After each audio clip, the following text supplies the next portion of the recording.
అందరికీ praise lord. ఈ రాత్రికాల సమయం అందు దేవుని వాక్యాన్ని ఈ విధంగా మీ అందరితో పంచుకోవడానికి దేవుడు ఇచ్చినటువంటి ఈ అవకాశాన్ని బట్టి ప్రభువును స్తుతిస్తుంటున్నాను. అదేవిధంగా ఈ యొక్క సహవాసానికి నన్ను పరిచయం చేసినటువంటి యుగంధర్ అన్నకు మరొకసారి వందనాలు. అదేవిధంగా ఈ యొక్క సహవాసంలో ఉన్నటువంటి ప్రతి ఒక్కరికి కూడా మీకు నా హృదయపూర్వక వందనాలు తెలియజేస్తుంటున్నాను. నా పేరు కె రాజశేఖర్. నేను కడపలో ఉంటున్నాను. ఇక్కడ మూలపల్లె అనే పల్లె, అదేవిధంగా తిలకనగర్ అనే ప్రాంతంలో 2 చోట్ల పరిచర్యను చేస్తుంటున్నాను. ఈ యొక్క సమయంలో అన్న అవకాశం ఇచ్చి ఉంటున్నాడు. ఇది దేవుని కృప అని నమ్ముతూ ఈ రాత్రికాల సమయం ఉందో మనం అందరం కూడా వాక్యాన్ని ధ్యానం చేసుకుందాం. ఈ రాత్రికాల సమయం అందు మనము పౌలు యొక్క తోటి దాసుడైనటువంటి ఎఫెఫ్రా గురించి రాత్రికాల సమయం అందు కొద్దిసేపు మనం ధ్యానం చేద్దాం. ఇక్కడ పరిశుద్ధ గ్రంథంలో మనం గమనించినట్లయితే కొలస్సీలకు రాసిన పత్రిక 1వ అధ్యాయము 7వ వచనాన్ని ఈ సమయంలో మనం చదువుదాం. కొలస్సీలకు రాసిన పత్రిక 1వ అధ్యాయము 7వ వచనం. దయచేసి ఎవరైనా చదవండి, చదివి సహాయం చేయండి.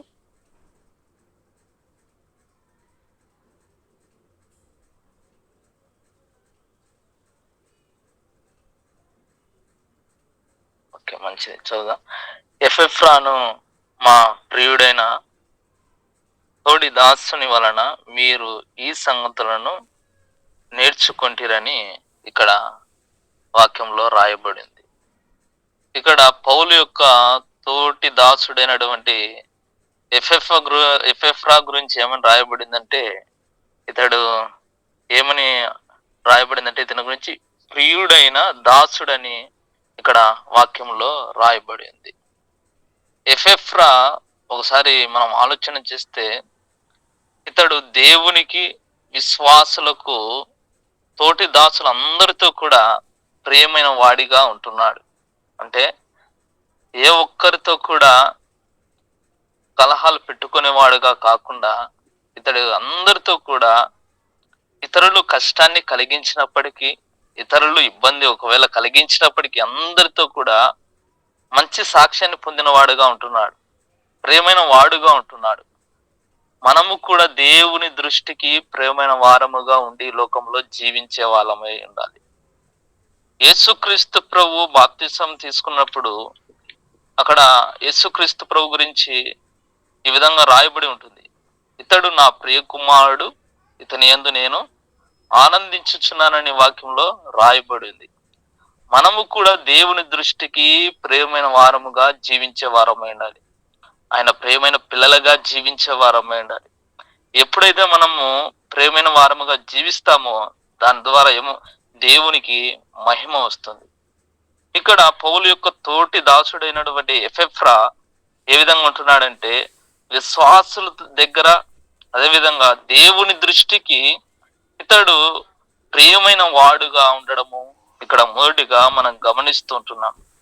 ఈ యొక్క ఎఫెఫ్రా జీవితంలో నుంచి మరొక మాటను మనం ఇక్కడ గమనించినట్లయితే కొలస్సీలకు రాసిన పత్రిక 1వ అధ్యాయము 7వ వచనంలో రాయబడింది అతని గురించి, ఎఫెఫ్రాను మా ప్రియుడైన తోడి దాసుని వలన మీరు ఈ సంగతులను నేర్చుకుంటారు అని ఇక్కడ వాక్యంలో రాయబడింది.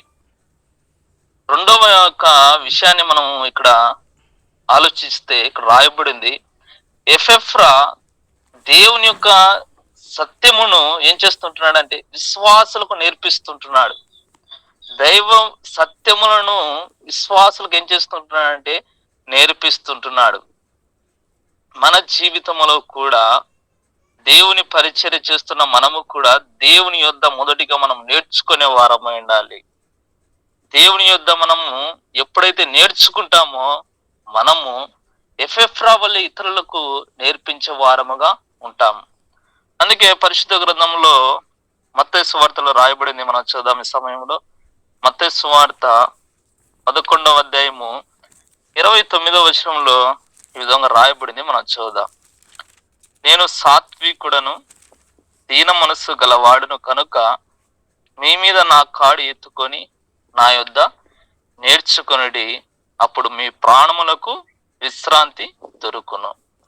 ఇక్కడ రాయబడింది, యేసుక్రీస్తు ప్రభు అంటున్నాడు, నా యొద్ద మీరు నేర్చుకొనుడి. యేసుక్రీస్తు ప్రభు యొద్ద మనము ఎప్పుడూ నేర్చుకుంటూ ఉండేవారమై ఉండాలి. ఎప్పుడైతే మనము నేర్చుకుంటామో ఇతరులకు ప్రకటించే వారముగా ఉంటాం. యేసుక్రీస్తు ప్రభు యొద్దనే మనం నేర్చుకునే వారమై ఉండాలి. యేసుక్రీస్తు ప్రభువు మనకు అన్ని కూడా నేర్పించేవాడై ఉన్నాడు. ఆయన మనం ఈ లోకంలో ఉన్నప్పుడు గమనిస్తే ఆయన ఏ విధంగా ప్రార్థించాడో మనము ఆయన చూచి నేర్చుకుంటాం. ఆయన ఈ లోకంలో ఉన్నప్పుడు సువార్త ఏ విధంగా ప్రకటించాడో అది ఆయన యుద్ధనే మనం నేర్చుకుంటాం. ఆయన ఏ విధంగా ఉపవాసం ఉన్నాడో మనం ఆయన యుద్ధనే నేర్చుకునే వారమైన. ఏ విధంగా ఆయన విధేయత కలిగి జీవించాడో మనం యేసునొద్దనే మనము నేర్చుకునే వారమైన. ఆయన క్షమించే విధానం, ఆయన ఈ లోకంలో ఉన్నప్పుడు ఆయన ఓర్పు కలిగి జీవించిన విధానం, ఆయన విశ్వాసం కలిగి జీవించిన విధానం, ఆయన పడినటువంటి శ్రమలు, ఆయన చేసినటువంటి సత్క్రియలు, ఇవన్నీ కూడా మనము యేసు యొద్దనే మనము నేర్చుకునే వారమై ఉన్నాం. ఈ దినాల్లో చాలా మంది అన్ని మాకు తెలుసు అని చాలా మంది అనుకుంటూ, మనము ఆ విధంగా ఉండేవారమై ఉండకూడదు. మనము తెలిసినప్పటికీ కూడా మనము మరుగు చేయబడిన వారముగా ఉండేవారమై ఉండాలి. అన్ని కూడా నాకు తెలుసు అనుకోకూడదు, అన్ని నాకు వచ్చు అనుకోకూడదు. మనం ఈ లోకంలో మనం అందరము కూడా ఆయన యుద్ధ నేర్చుకొని, ఆయన కాడిని ఎత్తుకొని ఆయన యుద్ధ నేర్చుకుంటూ ఈ లోకంలో ముందుకు కొనసాగే వారముగా ఉండాలి. నాకు అన్ని తెలుసు, ఏ విధంగా ప్రకటించాలనో తెలుసు, ఏ విధంగా పాడాలనో నాకు తెలుసు, ఏ విధంగా పరిచర్యలనో నాకు తెలుసు అని మనము గర్వించే వారముగా ఉండకూడదు. కానీ యేసు క్రీస్తు ప్రభు వలె మనం అందరం కూడా తగ్గించబడి ఆయన యుద్ధ మనము నేర్చుకుంటూ ఈ లోకంలో ముందుకు కొనసాగే వారమై ఉండాలని ఈ వాక్యాన్ని వింటున్న మనందరము కూడా ఒకసారి ఆలోచించే వారమై ఉండాలి, తెలుసుకునే వారమై ఉండాలి. యేసయ్య తండ్రికి చూపినటువంటి విధేయతను యేసయ్య యుద్ధ మనం నేర్చుకునే వారమై ఉండాలి. ఆయన కలవరి సెలవులో ఆయన వేలాడుతూ కూడా ఆయన హింసించడం అని కూడా క్షమించే విధానం, ఆయన ప్రక్కనటువంటి దొంగను క్షమించే విధానం, క్షమాపణ మనము క్షమించే విధానము యేసయ్య యుద్ధని మనము నేర్చుకునే వారమై ఉండాలి. ఆయన ఈ లోకంలో ఉన్నప్పుడు ఆయన పగలంతా కూడా సువార్త ప్రకటించి రాత్రి వేళ ఆయన కొండకు వెళ్ళి ఆయన ప్రార్థన చేసేవాడు.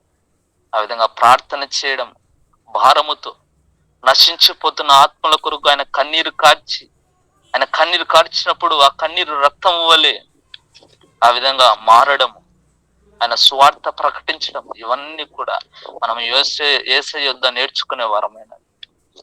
ఏదో కొన్ని చోట్ల సువార్త ప్రకటించి కొంచెం ప్రార్థన చేయగానే నాకు అన్ని తెలుసు, అన్ని వచ్చు అనే ఆ యొక్క మనస్సు మనలోకి లేకుండా మనం అన్ని కూడా యేసయ్య యుద్ధ తెలుసుకుంటూ నేర్చుకుంటూ మనం ముందుకు కొనసాగుతూ మన దగ్గర ఉన్నటువంటి వారికి నేర్పిస్తూ మనమందరము కూడా ఈ లోకములో యేసయ్య యుద్ధ నేర్చుకుంటూ ఇతరులకు నేర్పిస్తూ మనం ముందుకు కొనసాగే వారం అండి. ఇక్కడ ఎఫెఫ్రా జీవితాన్ని మనం ఒకసారి ఆలోచిస్తే ఎఫెఫ్రా దైవ సత్యం నుండి ఇతరులకు ప్రకటిస్తూ ఇతడు ముందుకు కొనసాగడం ఇక్కడ వాక్యంలో మనం గమనిస్తుంటున్నాం. ఇంకొక విషయం కూడా ఎఫెఫ్రా గురించి మనం ఆలోచిస్తే ఇక్కడ రాయబడి ఉంది, చదువుదాం. కొలస్సీలకు రాసిన పత్రిక 1వ అధ్యాయము 8వ వచనాన్ని మనం చదువుదాం. అతడు మా విషయంలో నమ్మకమైన క్రీస్తు పరిచారకుడు, అతడు ఆత్మయందలి మీ ప్రేమను మాకు తెలిపిన వాడు. ఇక్కడ ఎఫెఫ్రా గురించి మనం ఆలోచిస్తే ఎఫెఫ్రా నమ్మకమైన క్రీస్తు పరిచారకుడుగా ఉండడం ఇక్కడ వాక్యంలో మనము చూస్తుంటున్నాం. ఈ యొక్క ఎఫెఫ్రా నమ్మకమైనటువంటి క్రీస్తు పరిచారకుడు. మనల్ని పిలిచిన దేవుడు నమ్మదగిన వాడు గనక మనము కూడా నమ్మకముగా ఆయన పరిచర్య చేసేవారమై ఉండాలి. నమ్మకమైన వారి కొరకు ప్రభు వెతుకుతుంటున్నాడు. ఈ లోకంలో చాలా మంది పరిచర్య చేస్తుంటున్నారు, ఏదో ఇతరులు చేస్తుంటున్నారనే ఉద్దేశంతో కొంతమంది చేస్తుంటున్నారు. లేకుంటే నేను కనపరుచుకోవాలని కొంతమంది పరిచర్య చేస్తూ ఉంటున్నారు. ఇలాంటి ఆలోచన కలిగి చాలా మంది పరిచర్య చేస్తుంటున్నారు ఈ దినాల్లో. కానీ పరిచర్య చేస్తున్న మనమందరము కూడా ఒకటి తెలుసుకునే వారం ఉండాలి. మనమును పిలిచిన దేవుడు నమ్మదగిన వాడు గనుక మనము నమ్మకముగా పరిచర్య మనము చేసే వారముగా ఈ లోకములో జీవించే వారమై ఉండాలి. నమ్మకముగా పరిచర్య చేసే వారి కొరకు ప్రభు చూస్తుంటున్నాడు. అది మనము జ్ఞాపకం ఉంచుకొని ఈ లోకంలో పరిచర్య చేసే వారమనాలి. మనుషుల కొరకు మనం పరిచర్య చేయకూడదు. వాళ్ళు వీరు చూస్తుంటున్నారని పరిచర్య చేయకూడదు. మనం మనుషుల మెప్పు పొందుకునే వారమై కాక ప్రభువు మెప్పు పొందుకొని మనము పరిచర్య చేసే వారమై ఉండాలి. అందుకే ఇక్కడ వాక్యంలో రాయబడింది, తిమోతికి రాసిన మొదటి పత్రిక 1వ అధ్యాయము 12వ వచనంలో ఇక్కడ రాయబడింది. చదువుదాం చూడండి. ఇక్కడ పౌలు గురించి రాయబడింది. పూర్వము దూషకుడను, హింసకుడను, హానికరుడనైన నన్ను తన పరిచర్యకు నియమించి నమ్మకమైన వానిగా ఎంచినందుకు నన్ను బలపరిచిన మన ప్రభు అయిన క్రీస్తు యేసుకు కృతజ్ఞతుడనై ఉన్నాను. తెలియక అవిశ్వాసం వలన చేసి తిని కనుక కనికరింపబడితేనని ఇక్కడ అపోస్తుడైనటువంటి పౌలు గురించి రాయబడింది. అపోస్తుడైనటువంటి పౌలు యేసుక్రీస్తు ప్రభువును ఎరగక మునుపు లాంటి వాడు ఇక్కడ రాయబడింది. అతడు పూర్వము దూషకుడుగా ఉంటున్నాడు. దేవుని యొక్క ప్రజలను దూషించేవాడిగా ఉంటున్నాడు. దేవుని ప్రజలను హింసించేవాడిగా ఉంటున్నాడు. దేవుని ప్రజలకు హాని కలిగించేవాడిగా ఉంటున్నాడు. కానీ ప్రభు ఏం చేశాడంట? అతని జీవితాన్ని మార్చి అతన్ని బలపరిచి ప్రభు పరిచర్య చేయడానికి నమ్మకమైన వాడిగా ప్రభు అతన్ని నియమించి ఉండడం ఇక్కడ వాక్యంలో మనం చూస్తుంటున్నాం. అందుకే పౌలు ఏ విధంగా ఉంటున్నాడంట? పౌలు క్రీస్తుకు కృతజ్ఞతలు చెల్లిస్తూ నమ్మకముగా దేవుడిచ్చినటువంటి పరిచర్య చేస్తూ ఉండడం ఇక్కడ మనం గమనిస్తుంటున్నాం. నేను పూర్వము దూషకునిగా, హింసకుడిగా, హానికరుడిగా ఉన్నాను. ఏ విధంగా ఉన్నానంటే అవిశ్వాసం వలన నేను ఇవన్నీ చేసి తిని, నేను యేసుక్రీస్తు ప్రభు ఎరగక మునుపు ఆయన యొక్క ప్రేమను, ఆయన యొక్క గొప్పతనాన్ని, ఆయన యొక్క మహిమను తెలియక మునుపు నేను ఇవన్నీ కూడా చేశాను. ఇప్పుడు దేవుడు నన్ను ఆయన యొక్క పరిచర్యకు నన్ను ఎన్నుకున్నాడు. అందుకు నేను ఆయనకు కృతజ్ఞతాస్తుతులు చెల్లిస్తుంటున్నాను. నేను ఆయన కృతజ్ఞతుడనై ఉన్నానని ఇక్కడ అపోస్తుడైనటువంటి పౌలు తెలియజేయడం ఇక్కడ వాక్యంలో మనం చూస్తుంటున్నాం. చూడండి, దేవునికి విరోధంగా జీవించినటువంటి వ్యక్తిని దేవుడు దర్శించి అతని జీవితాన్ని మార్చి, అతన్ని నూతన సృష్టిగా దేవుడు మార్చి అతన్ని పరిచర్యకు నమ్మకమైన వాడిగా ప్రభువు ఎంచడం ఇక్కడ వాక్యంలో మనం చూస్తుంటున్నాం. నీవు చేసే పరిచర్యను దేవుడు చూచేవాడై ఉన్నాడు. ఆయన కనుదృష్టి ప్రతి స్థలం ముందు ఉంది. ఆయన కనుదృష్టి లోకమంతా కూడా సంచారము చేస్తుంది గనక మనమందరము కూడా ప్రభువు చూస్తుంటున్నాడు. నేను చేసే పరిచర్యని, ఆ యొక్క పరిచర్యకు మనము దేవుడు నియమించి ఉన్నాడు గనక నమ్మకముగా పరిచర్య చేసే వారముగా మనం ఉండేవారము ఉండాలి. స్వార్థం కొరకు, స్వప్రయోజనాల కొరకు మనము పరిచర్య చేసే వారముగా ఉండకూడదు. ఇలాంటి పరిచర్యలు ఎక్కువ రోజులు నిలబడవు కనుక మనం పరిచర్యను నమ్మకముగా మనం చేసేవారం ఉండాలి. ఎంతో మంది లోకంలో ఉంటున్నారు. దేవుడు మనల్ని ఎందుకు ఎన్నుకున్నాడంటే ఆయన యొక్క పరిచర్యను నమ్మకముగా చేయాలి. అంతము వరకు ఆయన యొక్క పరిచర్యను నమ్మకముగా చేసి ఆయన ఎదుట ఒక గుంపును సంపూర్ణులుగా చేసి నిలబెట్టడానికి మనల్ని దేవుడు ఆయన పరిచర్య చేయడానికి ఎన్నుకుని ఉంటున్నాడు. కనుక మనం ఒకసారి ఆలోచించే వారముగా ఉండేవారం ఉండాలి. అదేవిధంగా పాత నిబంధన గ్రంథంలో మనం చూసినట్లయితే మోషేని అంటాడు దేవుడు, మోషే నా ఇల్లంతటిలో నమ్మకమైన వాడని మోషే గురించి దేవుడు మాట్లాడడం కూడా మనము వాక్యంలో గమనిస్తాం. మనం అందరము కూడా ఈ లోకములో ఎఫ్రవలి నమ్మకముగా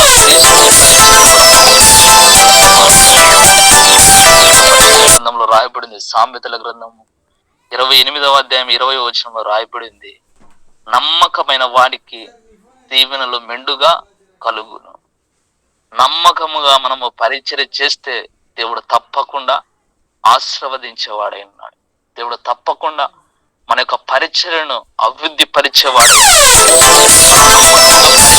చేస్తే ఎన్ని శోధనలు వచ్చినా, ఎన్ని ఇబ్బందులు వచ్చినా, ఎన్ని శ్రమలు వచ్చినా దేవుడు మన పక్షాన ఉండి నీవు నమ్మకంగా పరిచర్య చేస్తుంటున్నావు గనుక నీ పక్షాన దేవుడు యుద్ధం ఆడేవాడై ఉన్నాడు. నీ పక్షాన దేవుడు గొప్ప కార్యాలు చేసేవాడై ఉన్నాడు. కనుక మనము నమ్మకంగా పరిచర్య చేసి ప్రభు దీవెనలు మనం పొందుకునే వారం ఉండాలి. పరిశుద్ధ గ్రంథంలో మనం గమనించినట్టయితే మత్తయి సువార్తలో ఒక ఉపమానం ఉంది. 25వ అధ్యాయంలో ఒక ఉపమానం ఉంటుంది. యేసుక్రీస్తు ప్రభువు ఒక ఉపమానాన్ని తెలియజేస్తాడు. ఆయన మనము గమనించినట్టయితే ఆయన 3 వ్యక్తులకు, ఒక వ్యక్తికి ఏం చేశాడంట 5 తలాంతులు, అదే విధంగా మనం గమనించినట్టయితే 2వ వ్యక్తికి 2 తలాంతులు, 3వ వ్యక్తికి 3 తలాంతులు ఇవ్వడము. ఆ తలాంతుల గురించి మన అందరము కూడా ధ్యానించి ఉంటాం, అనేక మందికి తెలియజేసి ఉంటాం. ఈ రాత్రికాల సమయం ముందు ఆ యొక్క ఉపమానం గురించి కొద్దిసేపు మనం ఆలోచన చేస్తే ఇక్కడ రాయబడింది చూడండి. 5 తలాంతులు తీసుకున్న వ్యక్తి ఏం చేశాడంట, వ్యాపారం వచ్చేసి మరి 5 తలాంతులు సంపాదించాడు. 2 తలాంతులు తీసుకున్నటువంటి వ్యక్తి కూడా వ్యాపారం చేసి మరి 2 సంపాదించడం మనం చూస్తాం. 1 తలాంతు తీసుకున్న వ్యక్తి ఏం చేశాడంట, భూమి తవ్వి ఆ యొక్క భూమిలో ఆ యొక్క తలాంతును అతడు దాచిపెట్టడము వాక్యంలో మనం గమనిస్తాం. కొంచెం కాలమైన తర్వాత ఆ దాసుల యుద్ధకు యజమానుడు వచ్చి వారి 3 పిలిచి లెక్క చూసినప్పుడు ఏ విధంగా ఉంది పరిస్థితి అంటే మనం గమనించినట్లయితే 5 తలాంతులు తీసుకున్నవాడు మరి యొక్క 5 తలాంతులు అతడు సంపాదించాడు గనుక అతన్ని చూచి ఆ యొక్క యజమానుడు ఏమన్నాడు, బలా నమ్మకమైన మంచి దాసుడా, నీవు కొంచెములో నమ్మకముగా ఉంటివి, నిన్ను అనేకమైన వాటి మీద నియమించదానని ఆ యజమాని ఆ 5 తలాంతులు కలిగినటువంటి వ్యక్తితో మాట్లాడడం మనం చూస్తాం. 2 తలాంతులు కలిగినటువంటి వ్యక్తి 4 తలాంతులు సంపాదించడం ద్వారా అతన్ని బలా నమ్మకమైన మంచి దాసునుడా, నీవు కొంచెములో నమ్మకముగా ఉంటివి గనుక నిన్ను అనేకమైన వాటి మీద నేను నియమించానని ఆ యజమాని అతనితో చెప్పడం వాక్యంలో మనం చూస్తాం. 1 తలాంతు తీసుకున్నటువంటి వ్యక్తిని చూసి అతన్ని చూచి ఏమన్నాడంట, ఆ యజమాని సోమరివైన చెడ్డ దాసుడా, ఏమంటున్నాడు, సోమరివైన చెడ్డ దాసుడా. ఈ యొక్క యజమాని లెక్క చూచాడు. 3 లెక్క చూసినప్పుడు ఆ యొక్క 2 లెక్కలు బాగా ఉన్నాయి కనుక వారు మంచి యొక్క సాక్ష్యాన్ని పొందుకున్నారు. నమ్మకమైన వారుగా ఉండడం వల్ల, నమ్మకముగా వారి పనిని చేయడం వల్ల వారి జీవితాలను మనం గమనించినట్లయితే అనేకమైన వాటి మీద వారు నియమించబడడం మనం చూస్తుంటున్నాం. ఈ 1 తలాంతు కలిగినటువంటి వ్యక్తి ఆ యొక్క తలాంతును భూమిలో దాచి పెట్టడం ద్వారా అతడిని చూచి ఆ యజమాని ఏమంటున్నాడంటే, సోమరివైన చెడ్డ దాసుడు అంటున్నాడు.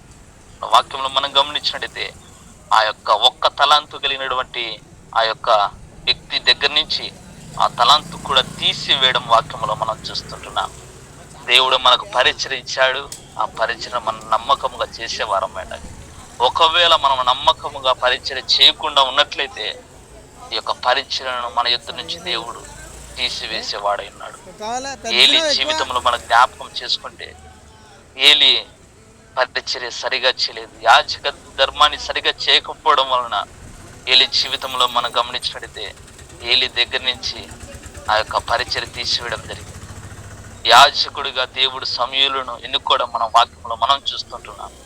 ఈ రాత్రికాల సమయమందు దేవుని పరిచర్య మనం ఏ విధంగా చేస్తుంటున్నామో ఒకసారి జ్ఞాపకం చేసుకునేవారం.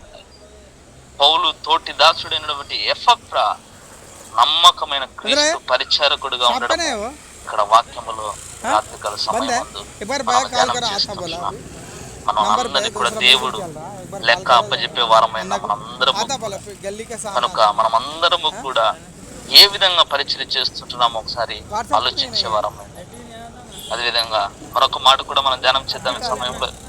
ఎఫెఫ్రా గురించి కొలస్సీలకు రాసిన పత్రిక 4వ అధ్యాయము, కొలస్సీలకు రాసిన పత్రిక 4వ అధ్యాయము 12వ వచనాన్ని ఈ సమయంలో మనం చూద్దాం. కొలస్సీలకు రాసిన పత్రిక 4వ అధ్యాయము 12వ వచనం. మీలో ఒకడును క్రీస్తు యేసు దాసుడనైన ఎపెఫ్రా మీకు వందనములు చెప్పుచున్నాడు. మీరు సంపూర్ణులను, ప్రతి విషయములో దేవుని చిత్తమును గురించి సంపూర్ణాత్మ నిశ్చిత గలవారనై నిలకడగా ఉండవలనని ఇతడు ఎల్లప్పుడూ మీ కొరకు తన ప్రార్థనలలో పోరాడుచున్నాడు. ఇక్కడ ఎపెఫ్రా గురించి ఒకసారి మనం ఆలోచన చేస్తే, ఎపెఫ్రా ప్రార్థనలు ఏం చేస్తుంటున్నాడంట? పోరాడుచున్నాడని ఇక్కడ వాక్యంలో రాయబడింది. మనము అందరము కూడా ప్రార్థన చేస్తుంటున్నాం, మంచిదే. కానీ ఇక్కడ ఎపెఫ్రా అయితే ఏం చేస్తుంటున్నాడంట? ప్రార్థనలో పోరాడుతుంటున్నాడు. మనమందరము కూడా ప్రార్థనలో పోరాడే వారమై ఉండాలి. ఒకసారి మనం ఆది కాండంలోకి వెళ్తే అక్కడ యాకోబు ఉంటాడు. యాకోబు ఏం చేశాడంటే, ఎబ్బోరు రేగు దగ్గర రాత్రంతా కూడా దేవునితో పెనుగులాడాడు. రాత్రంతా కూడా దేవునితో అతడు పెనుగులాడడం ద్వారా యాకోబు ఆశీర్వాదాన్ని పొందుతున్నాడు. యాకోబు నీ పేరు ఇంకా నీ పేరు ఏ విధంగా ఉంటుందంటే ఇశ్రాయేలే, కానీ నీ పేరు యాకోబు అనబడదని యాకోబు దేవుని చేత ఆశీర్వదించబడిన వాడిగా ఉండడం వాక్యంలో మనం చూస్తాం. అంటే యాకోబు ఏం చేశాడు? రాత్రంతా కూడా దేవునితో వెనుగులాడాడు, దేవునితో పోరాడాడు. మనము కూడా ప్రార్థనల్లో పోరాడే వారమైనా, అందుకే వాక్యంలో రాయబడింది పట్టుదల కలిగి ప్రార్థన చేసే వారమైనా. మనమందరము కూడా ప్రార్థనలో పోరాడినట్లయితే సాతానును మనమందరము కూడా శీఘ్రముగా కాళ్ళ క్రింద అనదొరికే వారమై ఉన్నాం. అట్టి ధన్యత దేవుడు మనకు అనుగ్రహించేవాడైనాడు. అట్టి కృప ప్రభు మనకు అనుగ్రహించేవాడైనాడు. మన జీవితాలలో మనము అనేక పోరాటాలు, సేవలు, అనేక పోరాటాలు, అనేక ఇబ్బందులు, శ్రమలు, శోధనలు, ఇవన్నీ కూడా పోరాటాలు. ఈ పోరాటాల్లో ప్రభు మనకు తోడుగా ఉండి ప్రతి విషయంలో దేవుడు మనల్ని నడిపించేవాడు ఉన్నాడు. సేవ చేస్తున్న వారికి అనేక పోరాటాలు, అనేక ఇబ్బందులు. మనము ఈ పోరాటాలన్నిటిని చూసి వెనకడుగు వేసేవారమే ఉండకుండా ప్రార్థనలో పోరాడినట్లయితే దేవుడు ప్రతి విషయంలో మన పక్షాన ఉండి మనకు తోడుండి ప్రతి ఆటంకాన్ని తొలగించి దేవుడు మన జీవితాలలో గొప్ప కార్యాలు చేసేవాడైనాడు. ఇక్కడ ఎపెఫ్రా ప్రార్థనలో పోరాడుతుంటున్నాడు. క్రైస్తవ అంటేనే మనకు తెలుసు పోరాటం అని. ఇది ఏ మార్గం అంటే ఇది ఇరుక్కైన మార్గం. క్రైస్తవం అంటేనే ఇరుక్కైన మార్గం. కనుక ఈ ఇరుకైన మార్గం గుండా వెళ్తున్న మన జీవితాలలో అనేక పోరాటాలను మనం ఎదుర్కొంటూ ఉంటాం. ఈ పోరాటాలన్నిటిని కూడా మనం జయించాలంటే మనము దేవునితో గడిపే వారమైన, ప్రార్థనలో పోరాడే వారమైన, అప్పుడే దేవుడు మన విషయాల్లో తోడుగా ఉండి మన జీవితాల్లో గొప్ప కార్యాలు చేసేవాడే ఉన్నాడు. ఇక్కడ ఎపెఫ్రా సంఘ క్షేమము కొరకు పోరాడుతున్నాడు. మనము కూడా మన సంఘములో ఉన్నటువంటి విశ్వాసులు, నశించిపోతున్న ఆత్మల కొరకు మనము ప్రార్థనలో పోరాడేవారమండి. పట్టుదల కలిగి మనం ప్రార్థన చేసేవారమండి. అందుకే ఇక్కడ రాయబడింది చూడండి, ఎఫెసీయులకు రాసిన పత్రిక 6వ అధ్యాయం 12వ వచనాన్ని సరే మనం చదువుదాం. ఎఫెసీయులకు రాసిన పత్రిక 6వ అధ్యాయము 12వ వచనం. ఏలైనగా మనము పోరాడునది శరీరులతో కాదు, కానీ ప్రధానులతోనూ అధికారులతోనూ ప్రస్తుత అంధకార సంబంధులకు లోకనాథులతోనూ ఆకాశ మండలమందున్న దురాత్మల సమూహాలతో పోరాడుచున్నామని ఇక్కడ వాక్యంలో రాయబడింది. మనము శరీరులతో మనం పోరాడడం లేదు. ఏదానితో పోరాడుతుంటున్నామంట? ఆకాశ మండలమందున్న దురాత్మల సమూహాలతో మనము పోరాడుచున్నామని ఇక్కడ వాక్యంలో రాయబడింది. మనమందరము కూడా ప్రార్థనలు పోరాడినట్లయితే సాతాను తప్పకుండా ఓడించే వారముగా ఉంటున్నాం. సాతాను శీఘ్రముగా మన కాళ్ళ క్రింద అణగదొరకడానికి దేవుడు కృపనిచ్చేవాడైనా కనుక మన పరిస్థితులను చూసి మనము ప్రార్థనకు దూరము కాకుండా ఎలాంటి పరిస్థితుల్లో ఉన్నా మనం ప్రార్థన చేసినట్లయితే దేవుడు తప్పకుండా మన ప్రార్థన ఆలకించి సహాయం చేయవాడైనాడు. దానియేలు జీవితంలో మనం గమనించినట్లయితే దానియేలు ప్రార్థన చేయకూడదని శాసనం వచ్చినప్పటికీ కూడా రాజు శాసనాన్ని ప్రక్కన పెట్టి దానిలో ప్రార్థన చేశాడు. ఆ ప్రార్థన చేయడం ద్వారా అతని జీవితంలో ఒక పోరాటం అనేది ఎదురయ్యింది. సింహాల పొండులో వేయబడ్డాడు దానియేలు. కానీ దేవుడు అతని పక్షాన ఉండి సింహాల నోళ్లను మూసివేయడం వాక్యములో మనం చూస్తాం. మన జీవితాల్లో కూడా అపవాది గర్జించు సింహం వల్ల ఎవరిని మృంగుదనా అని ఎదురు చూస్తుంటుండగా మనము కూడా ప్రార్థన చేసినట్టయితే మనల్ని దేవుడు తప్పించేవాడై ఉన్నాడు. సాతానుని శీఘ్రముగా అనారోగ్యవాడై ఉన్నాడు కనుక మనమందరము కూడా ప్రార్థనలో పోరాడేవారమైనా. చాలా మంది నామకార్థంగా ప్రార్థన చేయడం, నామకార్థంగా దేవుని స్తుతించడం, నామకార్థంగా ఆరాధించడం, ఈ విధంగా మనం చేసినట్లయితే ప్రార్థనలో ముందుకు వెళ్ళలేం. ప్రార్థన చేస్తున్న మనమందరము కూడా రహస్యం ముందు చూస్తున్న తండ్రి నాకు ప్రతిఫలం ఇస్తాడని మనమందరము కూడా ప్రార్థనలో పోరాడేవారు. నా ప్రార్థన ప్రభు వింటున్నాడు, నన్ను ప్రభు చూస్తుంటున్నాడు, నాకు తప్పకుండా సహాయం చేస్తాడు, నా పరిచయను ఆశీర్వదిస్తాడు, నా పరిచయలో ఉన్నటువంటి శోధనలు తొలగిస్తాడు, నా పరిచయలో నేను ఎదుర్కొంటున్నటువంటి ప్రతి సమస్యకు దేవుడు పరిష్కారం దయచేస్తాడని మనం ప్రార్థనలో పోరాడి ప్రార్థనలు కనిపెట్టినట్లయితే దేవుడు తప్పకుండా సహాయం చేసేవాడైనాడు. ఎఫ్ఎఫ్రా జీవితంలో మనం గమనించినట్లయితే సంక్షేమం కొరకు, నశించిపోతున్న ఆత్మల కొరకు ఇతడు ప్రార్థన చేయడమే కాక ప్రార్థనలో పోరాడడం ఇక్కడ వాక్యంలో మనము చూస్తుంటున్నాం. ఈ దినాల్లో మనం గమనించినట్లయితే అనేక మంది నశించిపోతుంటున్నారు, అనేక మంది దేవుడికి దూరం అయిపోతుంటున్నారు, అనేక మంది వ్యసనాలకు గురై వారి జీవితాలను పతనం చేసుకుంటూ, కుటుంబాలను నాశనం చేసుకుంటూ, వారి యొక్క దేహాలను నాశనం చేసుకుంటూ అనేక మంది నరకానికి చేరువవుతుంటుండగా మనం నశించిపోతున్న ఆత్మల కొరకు ప్రార్థనలో పోరాడినట్లయితే దేవుడు తప్పకుండా ప్రతి ఒక్కరిని కూడా, ఏ ఒక్కరు కూడా నశించకుండా ప్రతి ఒక్కరిని కూడా రక్షించేవాడే ఉన్నాడు ప్రభు. కనుక ఎఫ్ఎఫ్రా వల్లే మనము కూడా ప్రార్థనలో పోరాడేవాడమై ఉండాలి. పరిస్థితులను చూసి ప్రార్థనలో మనం ప్రార్థనకు వెనకడుగు వేసేవారం ఉండకుండా మనమందరము కూడా ప్రార్థనలో ఎఫ్ఎఫ్రా వల్లే పోరాడేవారమై ఉండాలి. మరొక మాట కూడా మనము ఎఫ్ఎఫ్రా గురించి ధ్యానం చేద్దాం. కొలస్సీయులకు రాసిన పత్రిక 4వ అధ్యాయము 13వ వచనాన్ని కూడా ఈ సమయంలో మనం చదువుదాం. కొలస్సీయులకు రాసిన పత్రిక 4వ అధ్యాయం 13వ వచనం. ఇతడు మీ కొరకును, లవోదిక వారి కొరకును, హియోరాపోలి వారి కొరకును ప్రభు ప్రయాసపడుచున్నాడని ఇతని గురించి సాక్ష్యం ఇచ్చుచున్నాను.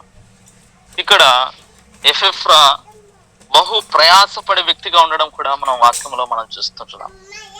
ఈ యొక్క ఎఫెఫ్రా బహు ప్రయాసపడుతుంటున్నాడని సాక్ష్యం పొందడం కూడా ఇక్కడ వాక్యంలో మనం చూస్తుంటున్నాం. ఎఫెఫ్రా జీవితంలో మనము గమనించినట్టయితే ఇతడు ప్రయాసపడుతుంటున్నాడు. ప్రయాసపడడం కాక బహు ప్రయాసపడుతుంటున్నాడని ఇతని గురించి సాక్ష్యం ఇవ్వడం జరిగింది. మనము కూడా దేవుని యొక్క సువార్తలో బహుగా ప్రయాసపడే వారమై ఉండాలి. ప్రయాసపడినట్లయితే దేవుడు మనం చేస్తున్నటువంటి సువార్త పరిచర్యను దేవుడు తప్పకుండా ఆశీర్వదించేవాడై ఉన్నాడు. అందుకే వాక్యంలో మనం చదివినట్టయితే తిమోతికి రాసిన 2వ పత్రిక 4వ అధ్యాయం 2వ వచనాన్ని మనం ఈ సమయంలో మనం చదువుదాం. తిమోతికి రాసిన 2వ పత్రిక 4వ అధ్యాయం 2వ వచనంలో ఈ విధంగా రాయబడింది.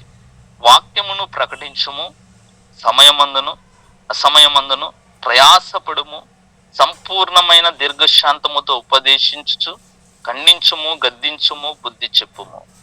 వాక్యంలో రాయబడింది వాక్యాన్ని ప్రకటించుము, సమయమందుము అసమయమందును ప్రయాసపడుమని ఇక్కడ వాక్యంలో రాయబడింది. సువార్త ప్రకటించే దాని కొరకు మనము ప్రయాసపడే వారమై ఉండాలి.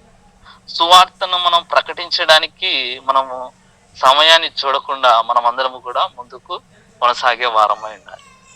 వాక్యంలో గమనించినట్టయితే ఇక్కడ ఎఫెఫ్రా దేవుని యొక్క పని కొరకు బహుగా ప్రయాసపడి ఉన్నాడని వాక్యంలో మనం చూస్తుంటున్నాం.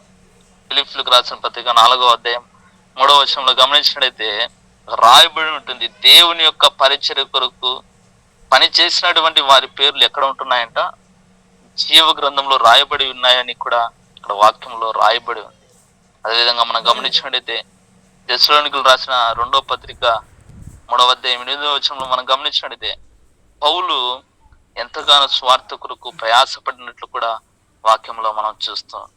ఇక్కడ తెస్సలోనికీయులకు రాసిన రెండవ పత్రిక 3వ అధ్యాయము 8వ వచనంలో మనం చదువుదాం. ఎవని యుద్ధను ఉచితముగా ఆహారం పుచ్చుకొనలేదు, మేము మీలో ఎవనికి నీ భారముగా ఉండకూడదని ప్రయాసముతోను కష్టముతోను రాత్రింబగళ్ళు పని చేయొచ్చు జీవనము చేస్తేమని ఇక్కడ వాక్యంలో రాయబడింది.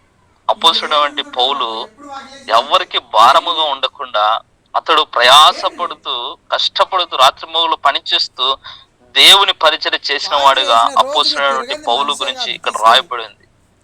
మనము కూడా ప్రయాసపడే వారం ఉండాలి దేవుని పరిచర్య కొరకు. ఇక్కడ అపోస్తుడైనటువంటి పౌలు కష్టపడుతూ రాత్రింబగళ్ళు పనిచేస్తూ జీవనాన్ని కొనసాగిస్తూ సువార్త కొరకు ఇతడు ఎంతగానో ప్రయాసపడినట్లు ఇక్కడ వాక్యంలో రాయబడింది. చాలా మంది పనులను బట్టి ఉద్యోగరీత్యా వ్యాపారం రీత్యా దేవుని యొక్క పరిచర్యకు దూరం అవుతుంటున్నారు. ఇక్కడ అపోస్తుడైనటువంటి పౌలును మనం ఒకసారి జ్ఞాపకం చేసుకుంటే రాత్రింబగళ్ళు కష్టపడుతూ పనిచేస్తూ జీవనం కొనసాగిస్తూ ప్రయాసపడుతూ దేవుని యొక్క స్వార్థను ప్రకటించేవాడుగా ఉండడం ఇక్కడ వాక్యంలో మనం చూస్తున్నాం. మనము కూడా దేవుని యొక్క పని చేయడానికి ఎప్పుడు కూడా ముందుండే వారమై ఉండాలి. ఆయన యొక్క పరిచర్యను నమ్మకంగా చేసినట్టయితే దేవుడు మనకు తోడుగా ఉండేవాడే ఉన్నాడు.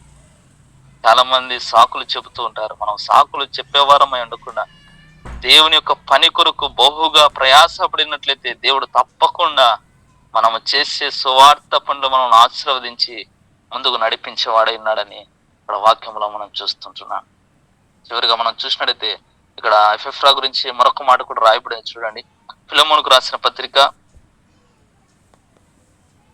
1వ అధ్యాయము అక్కడ 23వ వచనంలో మనం గమనించినట్టయితే ఎపెఫ్రా గురించి రాయబడింది, క్రీస్తు యేసునందు ఆ తోడి ఖైదీ అయిన ఎపెఫ్రా. ఇక్కడ వాక్యంలో గమనించినట్టయితే ఇక్కడ దైవజుడైనటువంటి పౌలుతో కూడా